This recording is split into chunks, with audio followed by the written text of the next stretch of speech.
If I died, I wouldn't want the Constitution to be shredded on my behalf.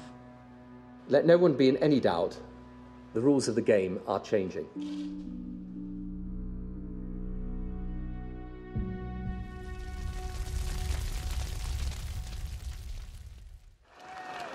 Conference. Tony Blair. Freedom of speech means sometimes having to listen to things you don't want to hear. Tony Blair got round this problem at the Labour Party conference by banning any mention of the Iraq War. Oh, we weren't expecting you. Oh, weren't you? The Germans, don't mention the war. I see. Walter Wolfgang has been a member of the Labour Party since before Tony Blair was born. He's 83 years old. I've known him for years. I didn't know till last year he was a refugee from the Nazis. He goes to the Labour conference, makes the best speech at the conference. He says nonsense.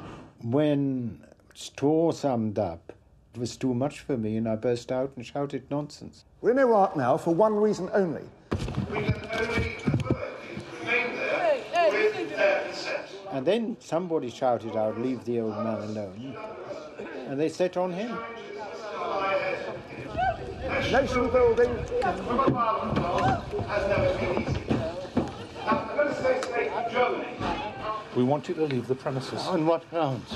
On grounds of causing an eruption in the arena. I'm sorry. You can't make me leave the premises. I've got a right to my views, as Jack has got a right to his. They actually hurt Steve Forrest, but he has a strong constitution, so bruises went after a fortnight. They hit him? Oh, yes, they did. Would you just go with him?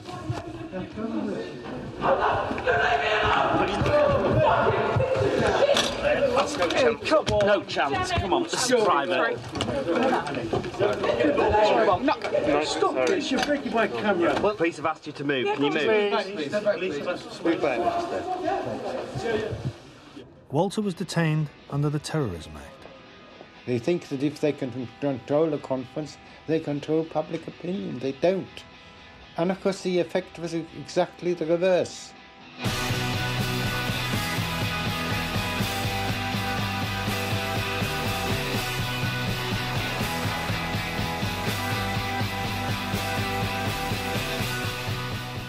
I'm really sorry.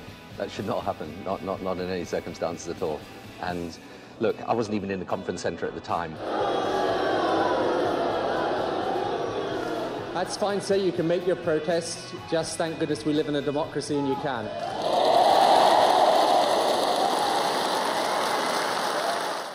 Well, the danger is that they will create an atmosphere where public protest becomes more and more difficult. You can now be fined for disagreeing with the government anywhere in the country. You don't even have to voice your dissent to feel the long arm of the law. I certainly didn't think it was going to be offending people to the point where we were actually given a fixed penalty notice.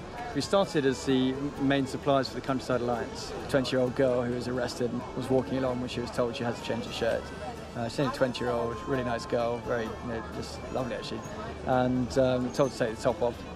And she sort of jokingly said, "Oh, don't be silly," sort of thing. He said, "No, I mean it, you've got to take the top off." And she just walked away in tears, having been totally intimidated by the police. I think perhaps where I went wrong was I said, which is the offensive word on here. So what happened to your sales after this? Well, booms. You know you're going to be arrested for wearing that. Good.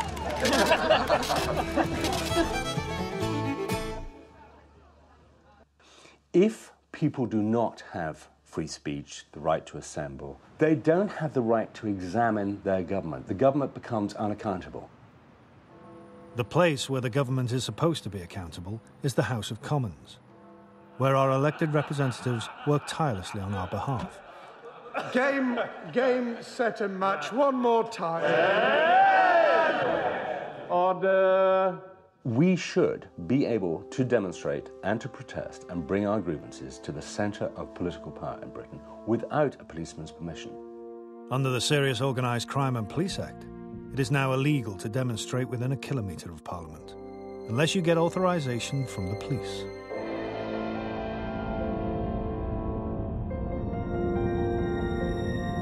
I'm sure I've done many wrong things in my life, but a serious organised criminal is not one of them. Probably I'm going to spend a little bit of time in prison, maybe a week or two, because I wouldn't fill in and sign a form asking the police for permission to remember the dead. Just over here on October the 25th, the police came over straight away and they said, well, it's going to be zero tolerance. I went back and found Maya. Right, so definitely going to be arrested. And, you know, things flash through your head, you think, oh God, how's this going to affect my job opportunities? But then I thought, you know, I don't think I'd ever really want a job that penalises me for being arrested and charged for something that I believe in. Maya and Milan held a memorial service outside Downing Street. They were reading out the names of Iraqi civilians and British soldiers who had died since the invasion of Iraq. Luckily, 14 policemen were on hand.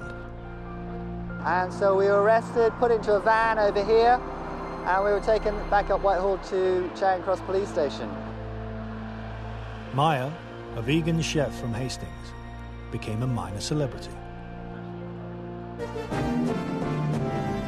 What sort of a society are we living in when a woman like this, who doesn't look to me to be a great threat to anybody, is arrested by the police for a peaceful protest? I think that somebody like Maya ought to be able to stand up... But she's not. ...do that demonstration... She got prosecuted for it. And what I would like to know in detail is why it was the police refused authorisation. In fact, we had notified the police a week beforehand, and when we arrived, they were actually expecting us. I remember phoning you up and saying, oh, Mum, you better get the newspapers today. And you were going, 11 o'clock at night. Unfortunately, the shop was still open. So I do worry for Maya's safety. I'm too much of a coward to scale fences and climb over barbed wire and, you know, look a Rottweiler in the face. I'm just too much of a coward. On the anniversary of their arrest, Maya and Milan tried to hold another memorial service in Parliament Square. A bit more nervous today because obviously the police are preparing for us. As one of the organisers of today's event, there's a possible 51 weeks prison sentence. Ahmad Khalat Hussain, age unknown, died on the 19th of March 2006. Lieutenant Tom Townsell, 27, died on the 27th of October 2006.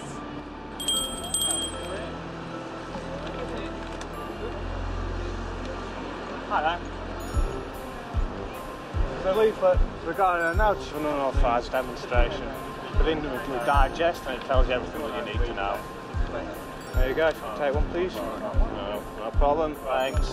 It's there for your information. Oh, excuse me.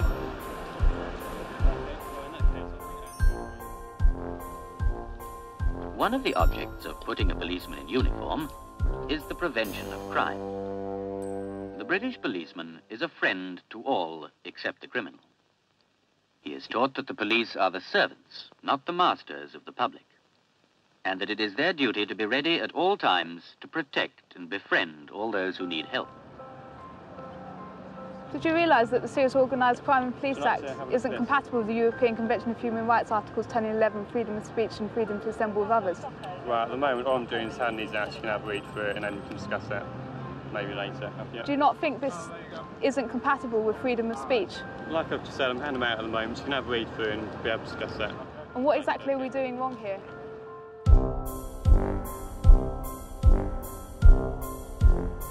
The police weren't taking any chances with these repeat offenders, so Maya and Milan were arrested again. I think for the principle of standing up for our civil liberties, I'm willing to go to prison.